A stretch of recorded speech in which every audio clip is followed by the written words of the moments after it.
السلام علیکم، میرا نام ہے ذیشان عثمانی۔ امریکہ کے اندر ہمارے پاس ایک مسئلہ چل رہا ہے،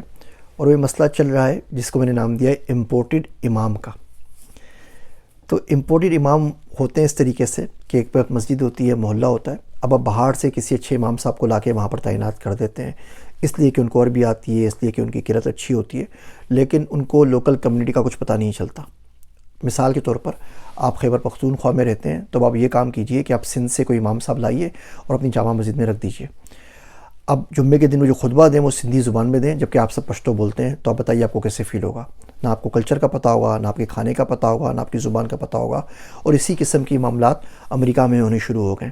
اب جو امام صاحب آتے ہیں یہاں تو بالکل وہ جو بات کرتے ہیں وہ ہم لوگوں کو سمجھ میں نہیں آتی، اور بچہ تو بالکل کنیکٹ نہیں کر پاتا۔ ان کی جو گلابی انگریزی ہوتی ہے، پہلے تو بچہ ہمارا آج کل کا وہ انگریزی سمجھتا ہی نہیں ہے، وہ پوچھتا رہتا ہے پاپا یہ کیا بول رہے ہیں، پاپا یہ کیا بول رہے ہیں۔ بنگلہ دیش سے آئیں، وہ آ گئے ہیں اور اپنی بنگالی زبان کے اندر وہ خطبہ دے رہے ہیں، اردو میں دے رہے ہیں، تو 80% پاپولیشن ہے بیچارے کو اس کو سمجھ بھی نہیں آتا، کیونکہ وہ عربی بولتے ہیں یا وہ انگریزی بولتے ہیں تو ان کو سمجھ میں کیسے آئے۔ پھر وہ کلچر سے بہت ہی زیادہ ڈسکنیکٹ ہوتے ہیں۔ اب ایک تو یہ ایکسٹریم ہو جاتی ہے، دوسری ایکسٹریم کہ وہ اپنانے کے لیے وہ اتنے زیادہ اپنا لیتے ہیں یہاں کی چیزوں کو کہ آپ کو یقین نہیں آئے گا کہ ہمارے پاس یہاں مسجد ہے جنہوں نے مووی نائٹ بنائی کہ جی اس مووی کے بہانے ڈاکیومنٹری دکھائیں گے، بچے کم سے کم مسجد تو آئیں، تو مسجد کے اندر انہوں نے مووی دکھا دی۔ رمضان کے اندر کوئی وہ گیم ہو رہے تھے اس کے فٹ بال کے، سوکر کے، تو انہوں نے کیا کیا، وہ رمضان اور مغرب کے بیچ میں وہ گیم آ رہا ہوتا تھا، 10-15 منٹ نماز لیٹ کر لی کہ جی میچ کا جب وقفہ ہو جائے گا نا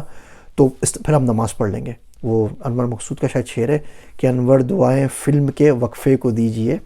ورنہ نماز عصر قضا ہو گئی تھی آج۔ تو یہ جو امپورٹنٹ امام ہیں جن کا کلچر سے کوئی تعلق نہیں ہوتا، جن کو نہیں پتہ ہوتا کہ بچے ہائی اسکول میں کیا کر رہے ہیں، باقی اسکولوں میں کیا چل رہا ہے، معاشرے میں کیا چل رہا ہے، بچوں کو دین سے قریب کرنے کے بدلے ان کو دین سے دور کرنے کا سبب بنتے ہیں۔ یہ تو ہم اپنے ملکوں میں الاؤ نہیں کرتے کہ ایک صوبے کا امام دوسرے صوبے میں آ جائے جس کو وہاں کی زبان کلچر کا نہ پتہ ہو، تو دوسرے ملکوں میں کیسے الاؤ کرتے ہیں؟ تو اگر آپ کسی بھی مسجد کمیٹی کے ممبر ہیں امریکہ میں، یورپ میں، آسٹریلیا میں، نیوزی لینڈ کے اندر،